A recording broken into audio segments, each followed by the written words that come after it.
वर्तमान में विकास की परिभाषा का संबंध आर्थिक विकास से, और आर्थिक विकास यानी एक तरीके से भौतिक विकास। यदि मैं विकास की बात करूं तो विकास के कई स्वरूप हैं। शारीरिक विकास, मानसिक विकास, बौद्धिक विकास आदि आदि।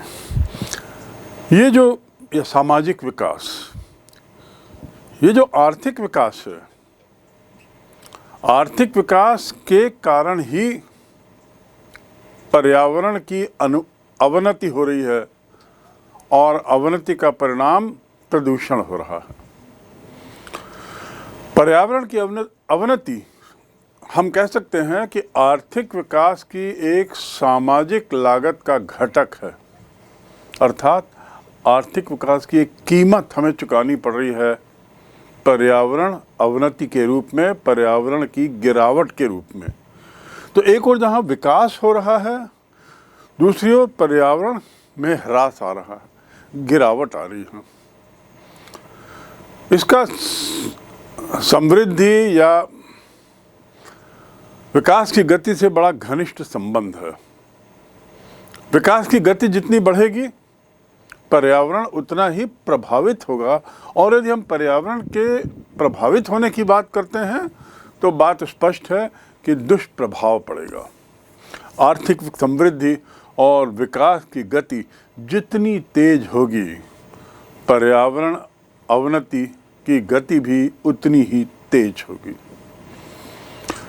उदाहरण के लिए एक बात स्पष्ट करें, वायु प्रदूषण की बात लेते हैं। पहला, एयर पोल्यूशन जिसे बोलते हैं, वायु प्रदूषण। वायु प्रदूषण कब होता है? जब यंत्रीकरण या स्वचालित मशीनों पर निर्भरता बहुत बढ़ जाती है, मशीनीकरण बढ़ती है, और विकास में मशीनीकरण एक महत्वपूर्ण घटक है। जितना मशीनीकरण होगा उतना विकास होगा, जितना विकास होगा उतना ही पर्यावरण में अवनति होगी, गिरावट होगी। ऊर्जा, कोयला की बात करें, मिट्टी का तेल, डीजल, इसका प्रयोग दिनों दिन बढ़ते जा रहा है। जितना अधिक इसका प्रयोग कर रहे हैं वायु में, उतना ही प्रदूषण, दूषित पदार्थ छोड़े जाते हैं। ये धुआं शरीर के लिए हानिकारक है, स्वाभाविक है। ये धुआं पर्यावरण की आबो हवा को प्रभावित करता है, और इसी पर्यावरणीय प्रदूषण के कारण स्वास्थ्य पर जो खर्चा किया जा रहा है वो विकास की सामाजिक लागत को बहुत ज़्यादा प्रभावित कर रहा है। इसका एक बहुत ज़्यादा घटक बन गया, बहुत ज़्यादा महत्वपूर्ण, चौंका देने वाला घटक बन गया है। अर्थात विकास के नाम पर लोगों का स्वास्थ्य बिगड़ रहा है। बढ़ते बिगड़ते हुए स्वास्थ्य के लिए हम उनके स्वास्थ्य, मानव जाति के स्वास्थ्य सुधार के लिए जो प्रयास कर रहे हैं, उसमें जो खर्च हो रहा है वो एक बहुत बड़ा खर्च है। तो क्या यही विकास उचित है? एयर पोल्यूशन के बाद जल पोल्यूशन पे भी थोड़ा ऐसी नज़र डालें। वाटर पोल्यूशन पे, जल प्रदूषण। आर्थिक विकास की प्रतिक्रिया के कारण, जैसा मैंने बताया, औद्योगिक उत्पादन भारी मात्रा में, औद्योगिकरण भारी मात्रा में, फैक्ट्रियों का, उद्योगों का उत्पादन करने वाले कारखानों की बड़ी मात्रा में स्थापना होती है, और ये जहाँ भी रहते हैं सामान्यतः अपना वेस्ट जो है वो नदी पानी में डालते हैं, नदी में चला जाता है, नालों में, नालों से नदियों में, नदियों से समुद्र में। पर्यावरण प्रदूषण की यदि बात करें तो कपड़ा उद्योग का इसमें विशेष योगदान है। कपड़ा उद्योग में जो रंगाई, कपड़ा उद्योग में जो प्रिंटिंग, और कपड़ा उद्योग में अन्य तरीके के जो रसायनों का प्रयोग होता है, वो बहुत ज़्यादा प्रदूषित करता है माहौल को। और ये प्रयोग के बिना कपड़ा उद्योग नहीं रह जाता। औद्योगिक अपशिष्टों को औद्योगिक वेस्ट को प्रायः, जैसा मैंने कहा, नदियों में, नालों में बहा दिया जाता है, नहरों में बहा दिया जाता है, वो आगे जाके नदियों में, नदियों से फिर वो समुद्र में चला जाता है। इसका स्पष्ट परिणाम जल संक्रामक बीमारियां, यानी फिर स्वास्थ्य, मानव जीवन, पशु जीवन, जल में रहने वाले मछली और अन्य जो प्राणी हैं उन पर इसका बड़ा दुष्प्रभाव पड़ता है, खासकर मछलियां जो कि इसी के सहारे जीवित रहती हैं। शोर प्रदूषण का मैंने जिक्र पूर्व में किया, यानी नॉइज पोल्यूशन। और ये नॉइज पोल्यूशन किससे होता है सबसे ज़्यादा? मशीनीकरण से, स्वचालित प्रक्रिया से। और नॉइज पोल्यूशन का एक बहुत बड़ा कारण हो गया है ऑटोमोबाइल इंडस्ट्री, जिसका हॉर्स पावर जितना ज़्यादा होगा शोर उतना ही अधिक होगा। हॉर्स पावर जिसका, यानी इसमें जिस मशीनों में जितनी ज़्यादा ताकत दे दी जाएगी वो उतना ही ज़्यादा वो पोल्यूशन करेगा, अकारण शोर पैदा करेगा, जिससे मनुष्य के जीवन की गुणवत्ता प्रभावित होती है। व्यर्थ का शोर, लोहा, इस्पात का उत्पादन करने वाले असंगठित जो क्षेत्र हैं, वहाँ पर यदि आप जाएं तो कान बहरे हो जाएंगे। इतनी ज़्यादा आवाज़ होती है, बहरा कर देने वाली आवाज़, जो कि सार्वजनिक स्थानों के लिए बहुत हानिकारक है। इसका असर भी स्वास्थ्य पर पड़ता है। रेडियोधर्मी और तापीय प्रदूषण की बात करें, जो कि चौथा पहलू है। रेडियोधर्मी अर्थात रेडियो एक्टिव, जिनमें विकिरण होता है, विभिन्न प्रकार के कण और किरणें उससे उत्पन्न होती हैं। ये कण किरणें वायु में चली जाती हैं, मिट्टी में चली जाती हैं, जल में चली जाती हैं और प्रदूषण पैदा करती हैं। नाभिकीय विस्फोट की यदि बात करें, न्यूक्लियर एक्सप्लोजन, परमाणु संयंत्र ऊर्जा, हाइड्रोजन बॉम्ब, ये सब आवाज़ के कारण, विकिरण के कारण और अन्य कारणों से प्रदूषण के बहुत बड़े कारक हैं। तो वायु, जल, रेडियोधर्मी, शोर, इसके बाद अंतिम है मिट्टी। मिट्टी जिस पर पूरा मानव समाज आधारित है, पूरी मानव सभ्यता जिस पर रह रही है, वो मिट्टी स्वयं भी इस प्रदूषण से नहीं बची है। और इसका मुख्य कारण है मिट्टी के साथ अस्वाभाविक रूप से छेड़छाड़ करना, मिट्टी खोदना, उस मिट्टी को खोदकर अन्य उद्देश्य के लिए उस मिट्टी को यहाँ वहाँ ले जाना। तो ये जो अस्वाभाविक बदलाव है वो बहुत ज़्यादा प्रदूषण का कारण बना हुआ है। साथ ही उर्वरक, कीटाणुनाशक, इन सब पदार्थों का बढ़ता उपयोग कृषि के लिए जो अपरिहार्य हो चुका है, क्योंकि कम उपजाऊ होती ज़मीन में पर्याप्त खाद्यान्न के उत्पादन के लिए इनका उपयोग किया जाता है, जिसके काफ़ी हानिकारक परिणाम हम देख रहे हैं। और पौधों की वृद्धि भी रुक रही है, मरुभूमियाँ बन रही हैं और बहुत सी ज़मीन तो इतनी जहरीली हो चुकी हैं कि वहाँ पौधे लगाने पर वे मर जाते हैं। तो इस प्रकार हम कह सकते हैं कि आर्थिक कीमत बहुत ज़्यादा हमें चुकानी पड़ रही है इस तथाकथित विकास के नाम पर, और वो कीमत का जिक्र यहाँ हो गया। इसी परिप्रेक्ष्य में थोड़ा ग्लेशियर की बात करें। ग्लेशियर, जैसा मैंने प्रारंभ में ही कहा कि बढ़ते तापमान के कारण वे पिघल रहे हैं। अब तापमान बढ़ क्यों रहा है, इसके भी कारणों पर हम बिंदुवार थोड़ा सा बात कर लें। तो पहला है ग्रीन हाउस गैसों का उत्सर्जन, जिसे हम ऐसी गैसों का आना, ऐसी गैसों का जन्म लेना, पैदा होना, ऐसी गैसों का विस्तार होना जो ग्रीन हाउस श्रेणी में आते हैं। और ये जो गैसें हैं वो कोयला, पेट्रोलियम पदार्थ, प्राकृतिक गैस का इस्तेमाल और उसके परिणाम स्वरूप होती हैं।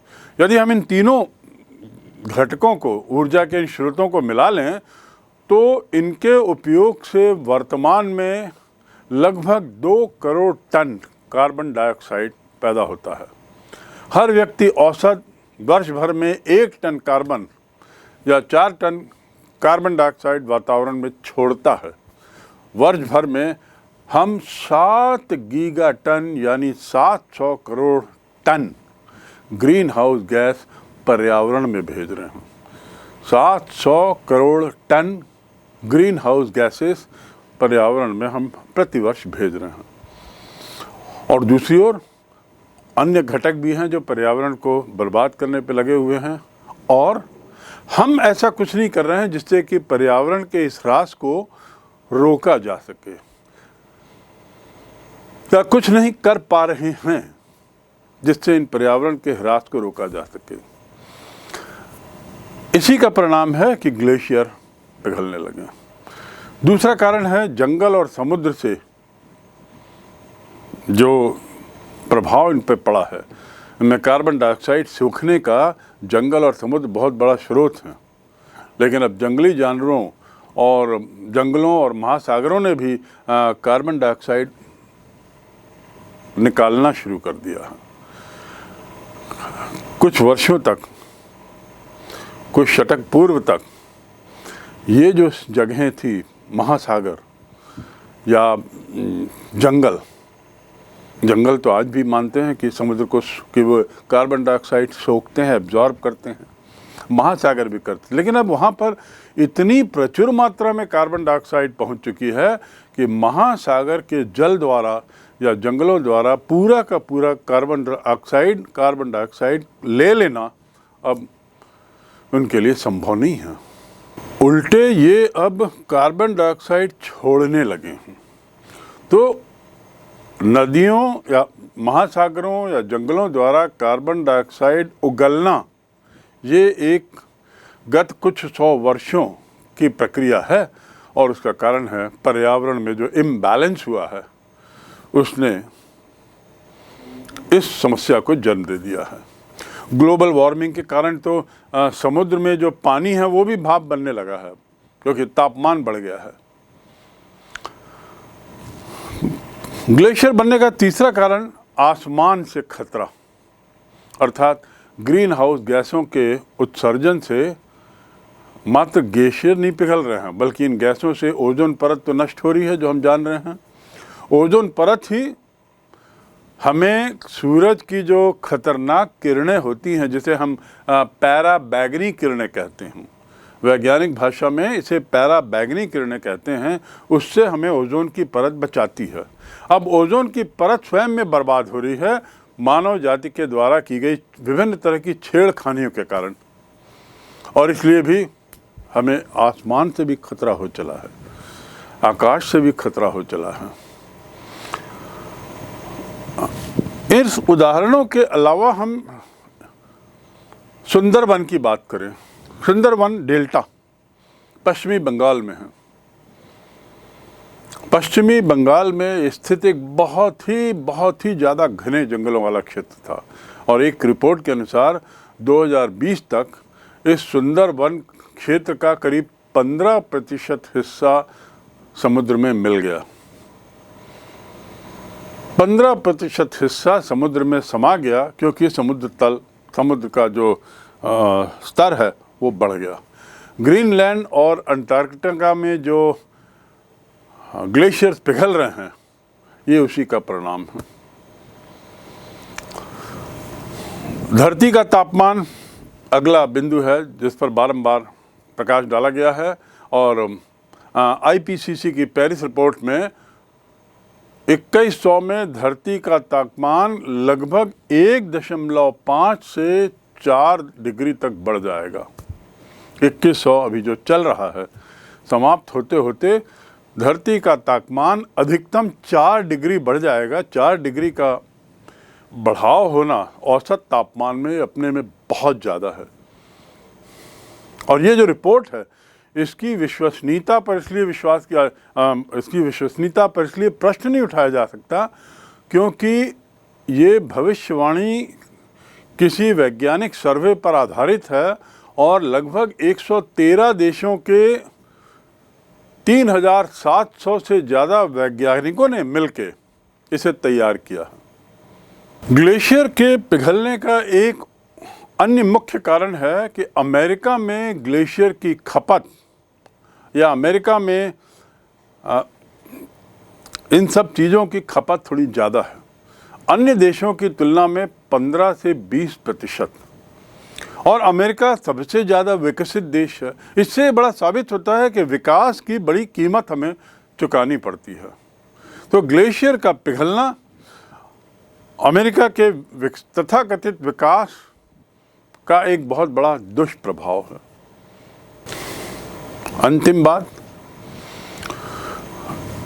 इस पूरे काल में गत 100-200 वर्षों में ग्लेशियर लगभग 21% पिघल चुके हैं। 21% ग्लेशियरों का पिघलना यानी 1/5 भाग इस प्रक्रिया का एक बहुत बड़ा भाग है। अमेरिका में जो ऊर्जा की खपत है अन्य देशों की तुलना में 1/4 ज़्यादा है, और ग्लेशियर्स भी जो हैं वे अमेरिका और उत्तरी अमेरिका इसकी सीमाओं के ऊपर सबसे ज़्यादा हैं। तो विश्व में अमेरिका के तथाकथित विकास का खामियाजा पर्यावरण प्रदूषण के रूप में भुगतना पड़ रहा है। अब इन्हीं समस्याओं को हम दूसरे शब्दों में समझें, और वे है पर्यावरण के क्या खतरे हैं। जिस भी तरह का वातावरण है उसमें जो प्रदूषण हो रहा है वो तो सबसे बड़ा खतरा है। पर्यावरण में बढ़ता प्रदूषण ये स्वयं में एक बहुत बड़ा खतरा है। तो ये समस्याएं एक तरीके से हम लोगों के लिए खतरा ही हो। पर्यावरण वैश्विक चिंता का विषय क्यों बना ये तो अब हम समझ गए हैं, और वैश्विक राजनीतिक पर्यावरण के प्रति कौन कौन से कारण चिंता के हैं इसमें हमने विश्व कृषि भूमि की बात की, घटते उपजाऊपन की बात की, और खाद्यान्नों की परिणाम स्वरूप विश्व उत्पादन में बढ़ती समस्या की बात की। उसी प्रकार जल प्रदूषण, घटते हुए मत्स्य भंडार,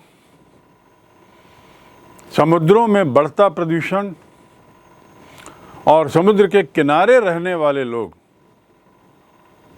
के जीवन यापन को प्रभावित करता हुआ प्रदूषण, इसकी हमने जिक्र किया। और अब तो समुद्र के आसपास तटों पर रहने वाले लोग अब वहाँ से तो पलायन भी करने लगे हैं बढ़ते प्रदूषण के कारण। किसी समय में समुद्र के किनारे रहना इसलिए एक प्रिविलेज माना जाता था क्योंकि वह एक आदर्श वातावरण, आदर्श पर्यावरण वहाँ का रहता था। अब बात बदल गई है, अब लोग वहाँ से पलायन कर रहे हैं। जल की सीमित मात्रा, जल की बढ़ती मांग, शुद्ध जल की ज़रूरत, लेकिन जल की सीमित मात्रा के साथ साथ जल का बढ़ता प्रदूषण, ये एक बहुत गहराती हुई समस्या है। मैंने जैसा आपको बताया उसको यदि मैं 2006 की रिपोर्ट की बात करूं, जो 2016 की तो मैंने बात की, 2006 की रिपोर्ट के अनुसार 1 अरब से ज़्यादा लोग उनको पीने का पानी उस समय नहीं मिल रहा था, जिसकी संख्या अब 2 अरब हो चुकी है। पर्यावरण के खतरों में वातावरण की स्वच्छता की बात बहुत अहम है। वातावरण की स्वच्छता, और उस स्वच्छता के लिए वनों की बड़ी ज़रूरत है। लेकिन जैसा बताया कि वन कटाव दिनों दिन बढ़ता जा रहा है। कार्बन डाइऑक्साइड के हम भक्षक बन चुके हैं। केवल प्रकृति में वन ही दूषित वायु के भक्षक हैं और बदले में वे स्वच्छ ऑक्सीजन प्रदान करते हैं।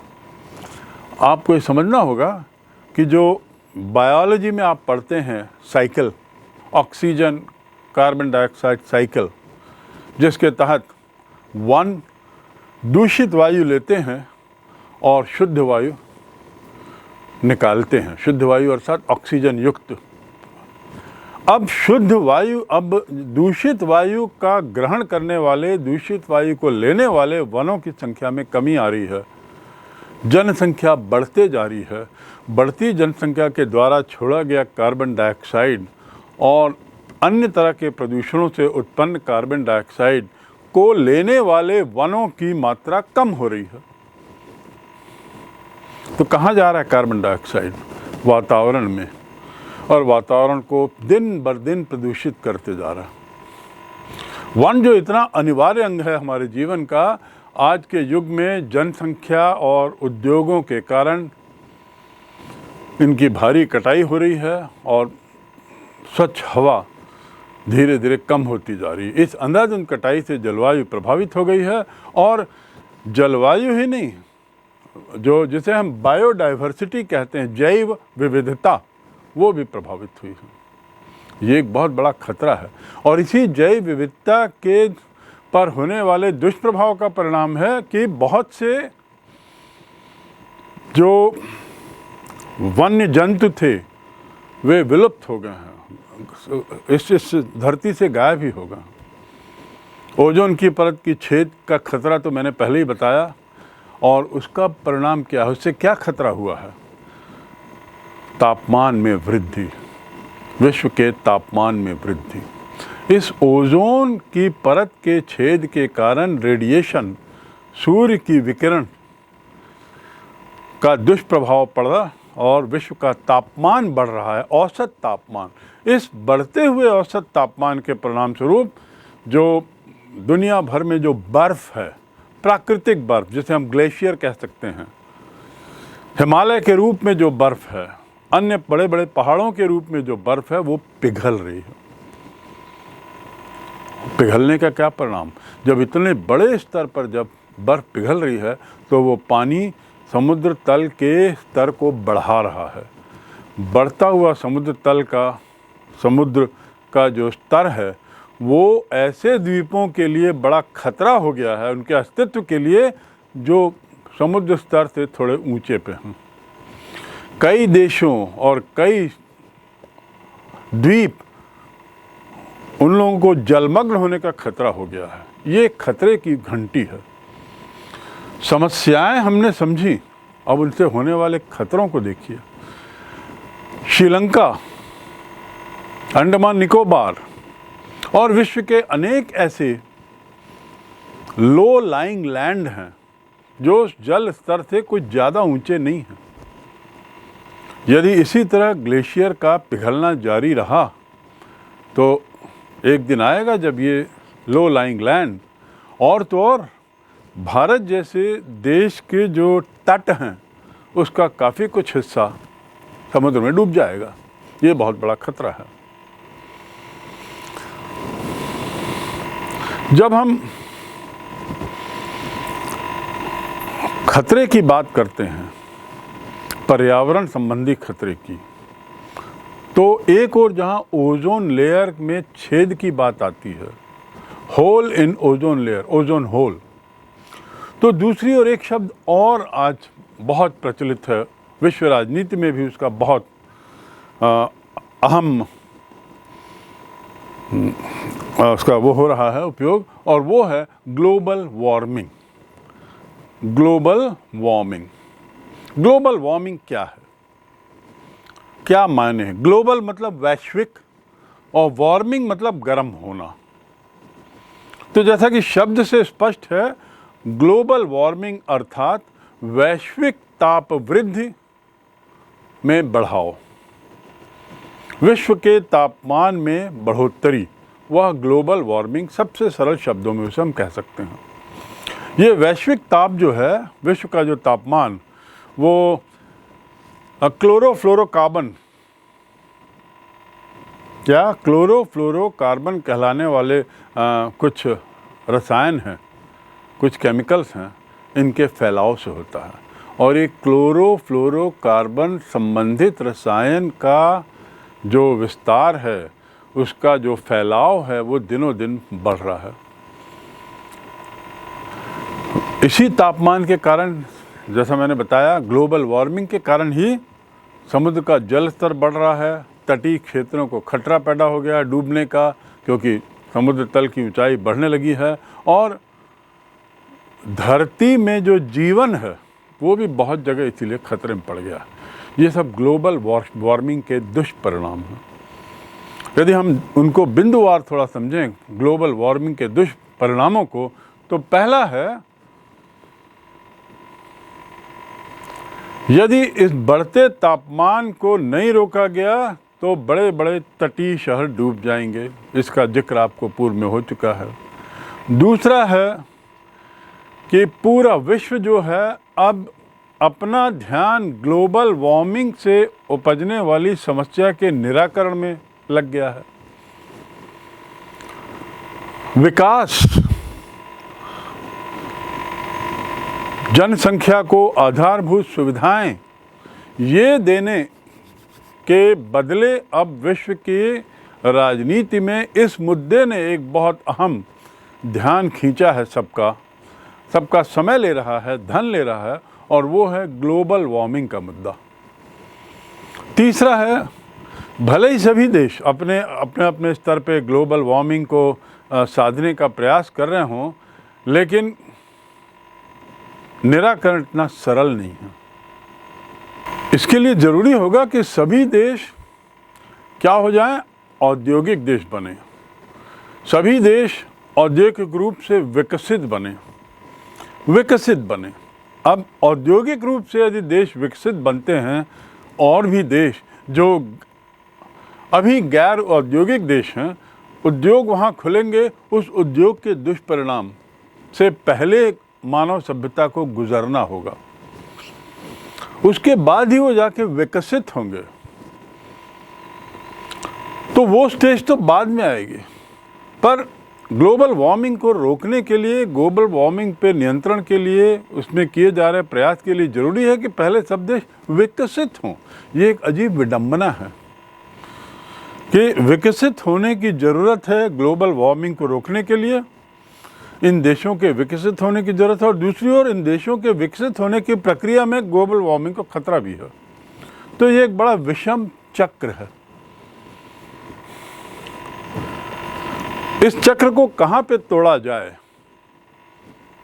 ये लोगों की समझ से परे है। पर समाधान तभी संभव है जब सभी विकसित हों, क्योंकि उनका विकास ये सुनिश्चित करेगा कि साफ सफाई हो, गंदगी कम से कम हो, वनों का नाश कम हो, प्रदूषण, जल प्रदूषण, वायु प्रदूषण कम हो, आदि आदि। पर विकास होने की प्रक्रिया में जो प्रदूषण होगा, क्या उस प्रदूषण को झेलते हुए मानव सभ्यता विकसित हो पाएगी? ये एक सोचने का मुद्दा है। ग्लोबल वार्मिंग का अगला दुष्प्रभाव, बढ़ता हुआ तापमान स्वास्थ्य संबंधी समस्याओं को भी जन्म दे रहा है। एक और जहां इस तापमान ने ओजोन लेयर में छेद कर दिया है, समुद्री तटों को खतरा है, वहाँ मानव के स्वास्थ्य को भी बड़ा खतरा हो गया है। अगला बिंदु दुष्प्रभाव ग्लोबल वार्मिंग का, कि इस तापमान के बढ़ने से और शुद्ध वातावरण न मिलने से मानव मानसिक और हृदय संबंधी समस्याएं बढ़ गई हैं। मानव की मानसिक और हृदय संबंधी समस्याएं बढ़ गई हैं। उक्त रक्तचाप, जिसे हम ब्लड प्रेशर बोलते हैं, एक बड़ा सामान्य बीमारी हो गई आज। लगभग हर दूसरे व्यक्ति को ब्लड प्रेशर है। इसके कई कारण हो सकते हैं, पर इसमें से एक कारण यही ग्लोबल वार्मिंग का बुरा प्रभाव, जिसमें तापमान जो बढ़ गया है, सतत रूप से आदमी को जहाँ ज़्यादा तापमान में रहना पड़ रहा है, सतत रूप से आदमी को जहाँ इस तरह के वातावरण में रहना पड़ रहा है, उसने मानव के मस्तिष्क में और मानव के हृदय में दुष्प्रभाव छोड़ा है। तो मानसिक और हृदय संबंधी रोग, साथ ही बढ़ता रक्तचाप, ये भी ग्लोबल वार्मिंग का ही परिणाम है। साथ ही बच्चों का मानसिक विकास भी इससे प्रभावित हो रहा है ग्लोबल वार्मिंग के कारण। स्वास्थ्य संबंधी समस्याओं का जो मैंने जिक्र किया है, उस संबंध में आपको ये मालूम होना चाहिए कि वर्तमान में या इस शताब्दी के दौरान और पूर्व में भी जो बहुत सारी महामारियां हुई, उनकी जड़ में ये प्रदूषण, पर्यावरण प्रदूषण था। अर्थात वैश्विक तापमान बढ़ने से ऐसी बीमारियां जिसमें एड्स, टीबी, कैंसर, मलेरिया आदि महामारियां, इनका खतरा बना रहता है। और वर्तमान में भी कोरोना आदि जो बीमारियां हो रही हैं, इनकी जड़ में भी कहीं न कहीं प्रदूषण, पर्यावरण प्रदूषण कहीं न कहीं अवश्य होगा। खाद्यान्न की समस्या तो विकराल रूप ले ही चुकी है, क्योंकि उपजाऊपन कम हो रहा है और इसलिए रासायनिक पदार्थों का उपयोग ज़्यादा से ज़्यादा खाद्यान्न के उत्पादन के लिए किया जा रहा है, बढ़ती जनसंख्या के भोजन की आवश्यकता को पूरा करने के लिए। उत्पादकता में आने वाली कमी को रोकने के लिए। लेकिन विश्वव्यापी समस्या तो बनती ही जा रही है, खाद्यान्न की कमी। तो इस प्रकार ये सारे खतरे एक विकराल रूप लेते जा रहे हैं। यदि हम समुद्र तटीय प्रदूषण की बात करें, समुद्र तटीय प्रदूषण, तो ये एक वैश्विक चिंता है। समुद्र तटीय प्रदूषण एक वैश्विक चिंता बन चुका है।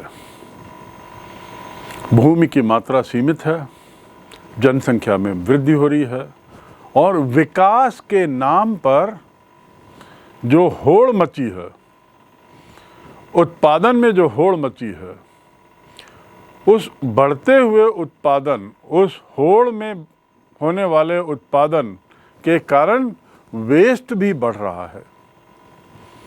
उत्पादन तो बढ़ाने की जरूरत है क्योंकि जनसंख्या बढ़ रही है, लेकिन इस उत्पादन के परिणाम स्वरूप जो वेस्ट निकलता है, अपशिष्ट पदार्थ निकलता है, बचा हुआ जो सामान निकलता है, रिजेक्टेड जो वेस्ट मटेरियल निकलता है, उसका क्या हो रहा है? वो सब प्रदूषण का कारण बन रही है। ये जो अपशिष्ट पदार्थ जिसे हम कहते हैं वेस्ट मटेरियल, ये बहुत सारे देश इनको समुद्र में फेंकते हैं, इनको इकट्ठा करते हैं और तथाकथित विकसित देशों का योगदान समुद्री पर्यावरण को बिगाड़ने में ज़्यादा है, क्योंकि उनके लिए समुद्र में इस वेस्ट को फेंकना सबसे सरल उपाय है। और इसके कारण बहुत सारी समस्याएं और बढ़ने लगी हैं।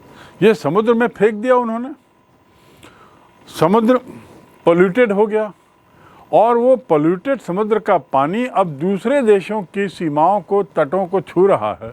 इसके लिए जिम्मेदार कौन? तट में स्थित देश या कचरा फेंकने वाले देश? दोनों ही एक दूसरे को दोष देते हैं। तो इस प्रकार विश्वव्यापी समस्या बढ़ गई है, समुद्र तटों पर प्रदूषण बढ़ा है और इसका कुल मिला के परिणाम क्या? बढ़ता हुआ पर्यावरण पर बढ़ता हुआ दुष्प्रभाव। कुल मिला के हम ये निष्कर्ष तो निकाल सकते हैं कि आर्थिक समृद्धि और विकास की प्रक्रिया, आर्थिक समृद्धि और विकास की प्रक्रिया, मैंने अभी शब्द यूज़ किया था विकास की परिभाषा के बारे में मैंने आपको जिक्र किया कि तथाकथित विकास के नाम पर औद्योगिकरण होता है। औद्योगिकरण ही देशों को विकसित करता है और जब तक विकसित नहीं होंगे सभी देश तब तक पर्यावरण दूषित होता रहेगा। ये एक विषम चक्र बना है। उसमें आपको ये बात को ख्याल रखना होगा कि पर्यावरण की अवनति का सबसे बड़ा स्रोत आर्थिक समृद्धता बढ़ती हुई और वर्तमान की विकास की परिभाषा और विकास की प्रक्रिया, ये बहुत बड़ा मुद्दा बन गया है। इसके साथ ही जब विकास की बात करते हैं तो प्राकृतिक संसाधनों का दोहन बहुत बढ़ जाता है और इस प्रकार कई बार ये दोहन, बल्कि अधिकतर ऐसे दोहन जो हैं उसका कोई आधार नहीं रहता। निराधार तरीके से इसका दोहन हो रहा है जिससे पर्यावरण का खतरा और गंभीर हो गया है। ये जो सामान, जो संसाधन, जो जमीन के अंदर से जो दोहन हो रहा है उसका दोबारा निर्माण नहीं होता। ये ऐसी चीज़ है जो जल्दी निर्मित नहीं होती। पेट्रोलियम पदार्थ, लोहा, कोयला और या जो भी अन्य मेटल्स हैं जो ज़मीन के अंदर पाए जाते हैं, जिनके उपयोग से तथाकथित विकास हो रहा है, वो दोबारा नहीं बनते हैं या दोबारा बनते हैं तो खरबों वर्ष में, अरबों वर्ष में। और दोबारा ना बनने वाले संसाधनों का खाली होना, कच्चे माल का कम हो जाना, खासकर कच्चा तेल अर्थात जिससे पेट्रोलियम प्रोडक्ट्स बनते हैं, ये दुनिया में कम हो रहा है। ये भी एक बहुत बड़ी गहरी समस्या हो रही है। इतनी ही गंभीर समस्या पर्यावरण प्रदूषण में वायु, जल और शोर प्रदूषण की भी है। वायु प्रदूषण, जल प्रदूषण का मैं जिक्र कर चुका हूँ, वायु प्रदूषण का जिक्र कर चुका हूँ। ऐसे ही शोर प्रदूषण भी हो रहा है। शोर पॉल्यूशन, नॉइस पॉल्यूशन जिसे हम कह सकते हैं। संसाधनों के आधार की हानि,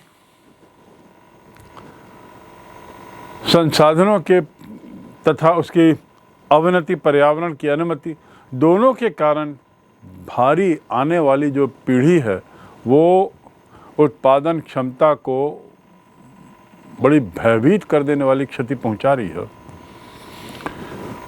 क्योंकि संसाधनों के जो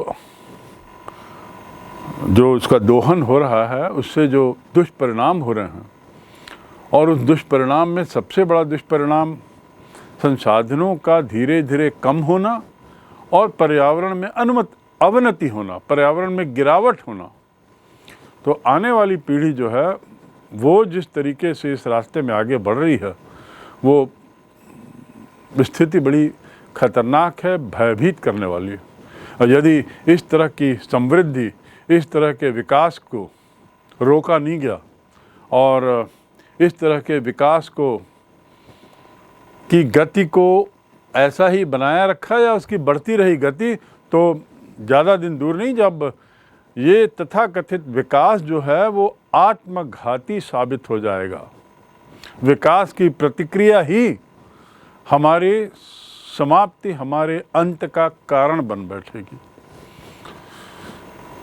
एक ओर हम विकास की बात कर रहे हैं, दूसरी ओर इस बात से हम भयाक्रांत हैं कि यही विकास हमारे विनाश का कारण बनेगी, आत्मघाती बन जाएगी। तब विकास प्रक्रिया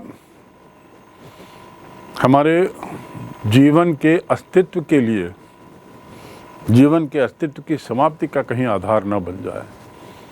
तो इतनी गहराई हुई समस्या निश्चित रूप से एक वैश्विक समस्या बन चुकी है। पर्यावरण के सरोकार विश्व राजनीति में इसीलिए शामिल किए गए हैं,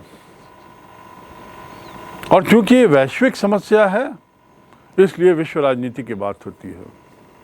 किसी एक देश के कानून बनाने से, किसी एक देश के संरक्षण में राष्ट्रों के मध्य सहयोग कुछ राष्ट्रों के मध्य सहयोग, उससे इसका हल नहीं होगा।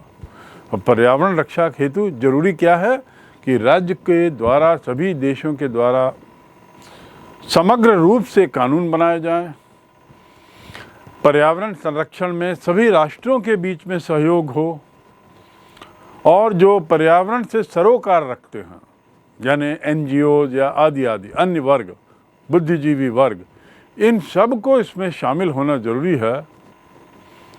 और इसीलिए राजनीति या राजनीति विज्ञान का यह एक विषय बन चुका है।